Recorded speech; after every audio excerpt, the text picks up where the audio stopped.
We welcome Willow Woman at the first of the spark of spring.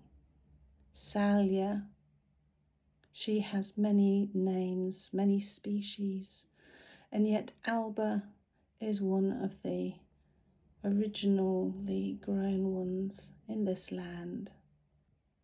For we know her names, and we know she is native to Britain.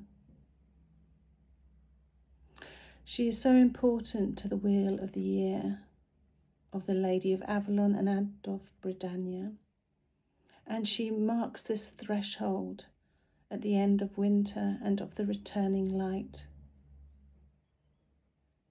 Like Bridie, she has a triple aspect, for she is abundant in her gifts.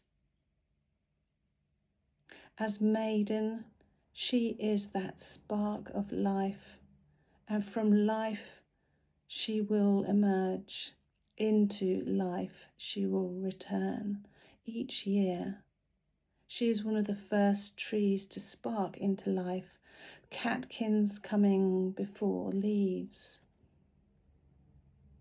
And she can be found living even after being cut, for she is so resilient. She can be found growing months after she has been cut away from the tree. She finds her roots. She finds life again and again. She is connected with moon and emotions. And she moves and sways with the breeze, just like the moon ebbs and flows. She beckons forth like Bridie, like her flame. Hers is the spark of life itself. She is vitality, and words connected to her can spring into life. She finds this, she roots herself. In Latin, salire means to bring or spring forth, to jump into life, and the maiden aspect is exactly who she is.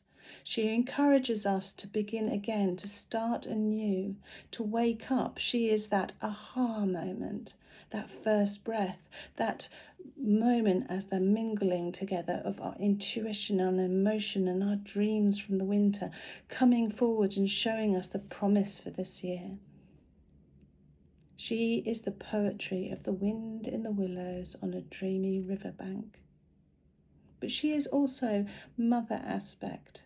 She is the healer. Her bark, her leaves, so much of her has been used for healing.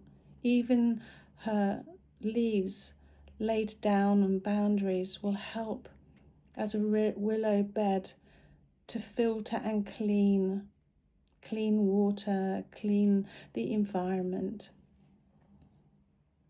And she has been used not only as a treasure chest of medicine, but for practical abundance, from tea to tincture, from anti-inflammatory to anti-dandruff. She offers life. She offers relief from pain and inflammation, toothache. She can be used for bark, for charcoal drawing, for making structures. And in her story, she was used for wattle and daub houses and fences, for she is boundaries and thresholds, and she stands at the threshold of the light returning.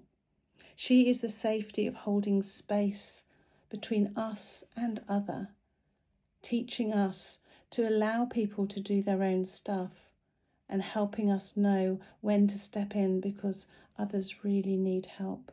She teaches us her healing ways, us as wounded healer.